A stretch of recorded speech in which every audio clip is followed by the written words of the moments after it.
The test of our progress is not whether we add more to the abundance of those who have much. It is whether we provide enough for those who have too little. Franklin D. Roosevelt, 1937.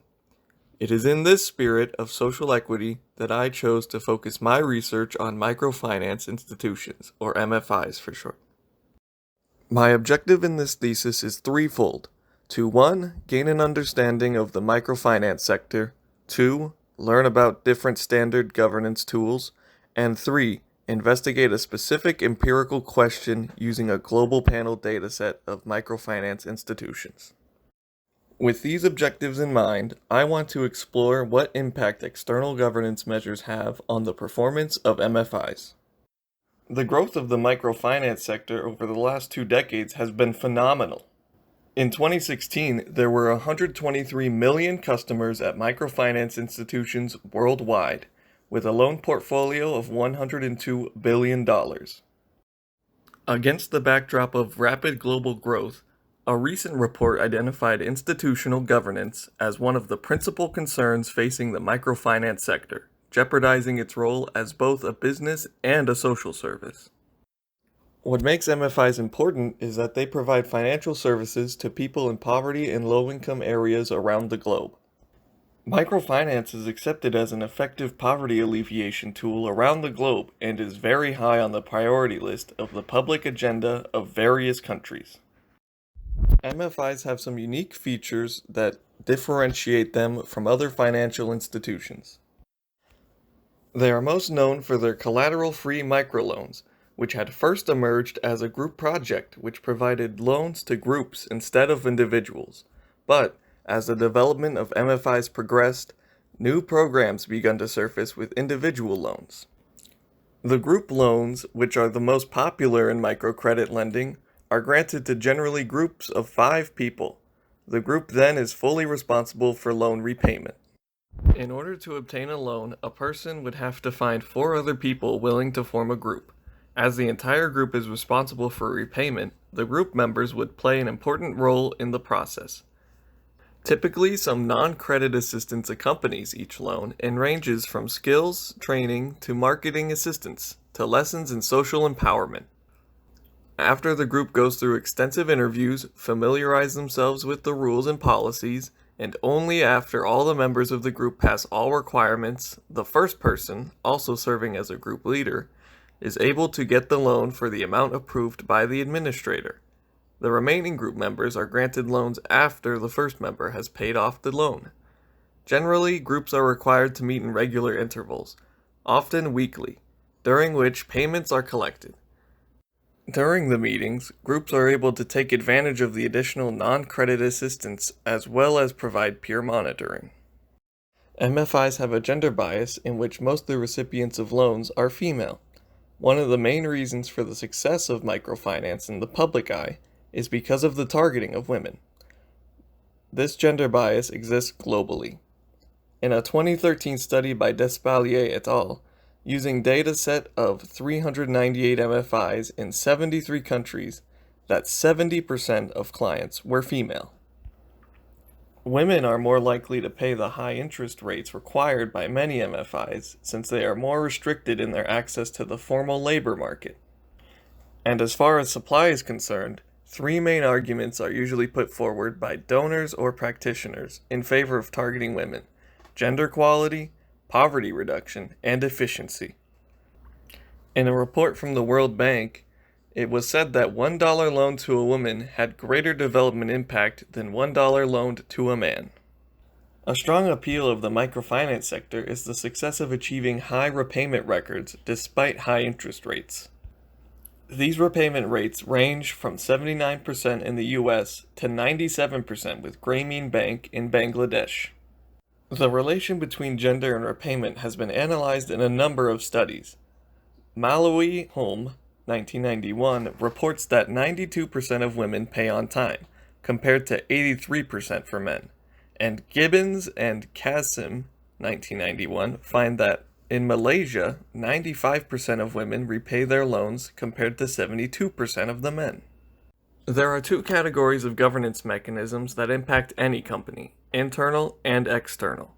Examples of internal governance tools, specifically in the microfinance sector, are the creation of a board, the size of a board, a separation of chair and CEO roles, internal auditors, and other such variables that are controlled by the company.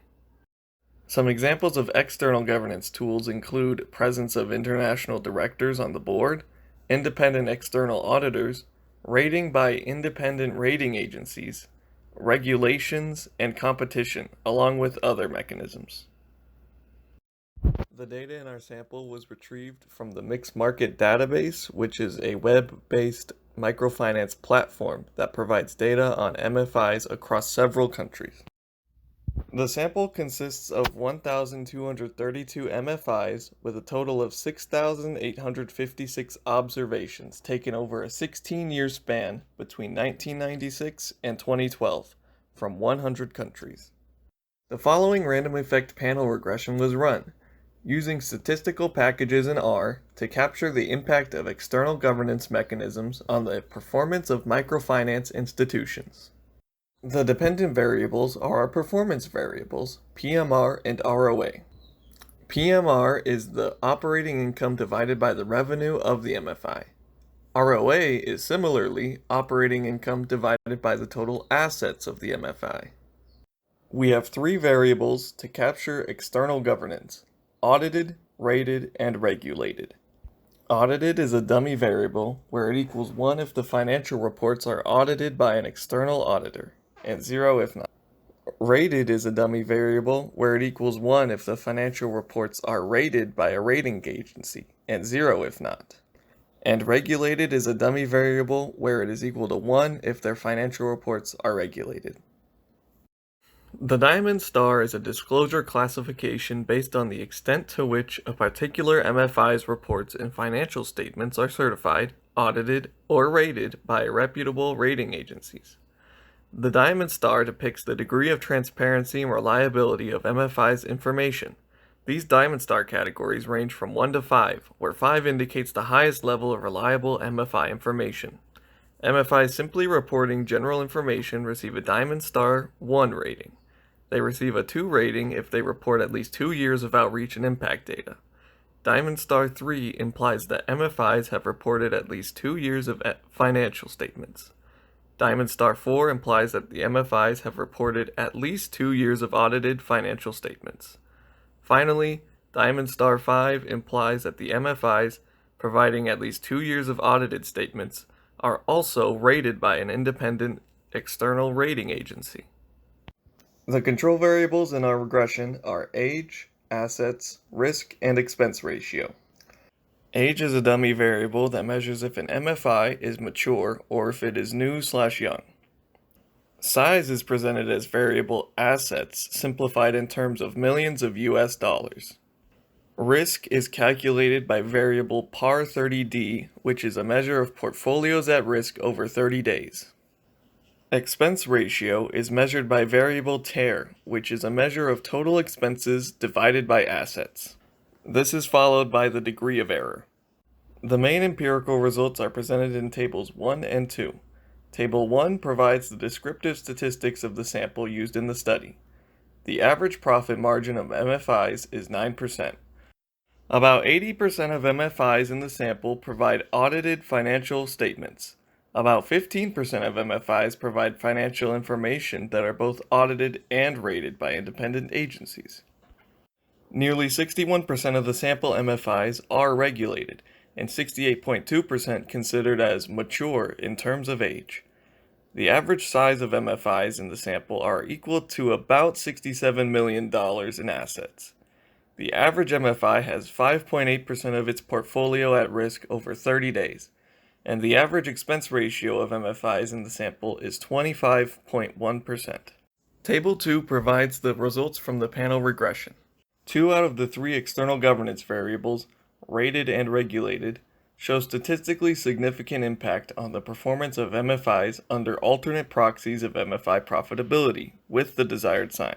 The results reported in Table 2 indicate that having financial statements audited does not suffice by itself, unless the MFIs are rated by independent external agencies as well. The documented significant negative impact of regulation on MFI performance is not surprising and conforms to the existing literature. The sign and significance of the control variables also conform to ex-ante expectations. The impact of external governance can be positive or negative, dependent on which mechanism is applied to the MFI. The use of auditing alongside rating by external agencies is likely to increase overall performance, whereas regulation generally will inhibit MFI performance. I recommend further researching the scope external auditing has on the performance of MFIs.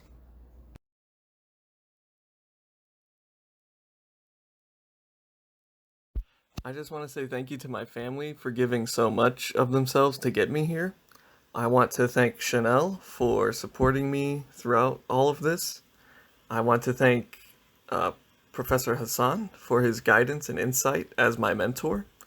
And I'd like to thank all of my brothers at Alpha Phi Omega for fostering my growth as a servant leader. Thank you.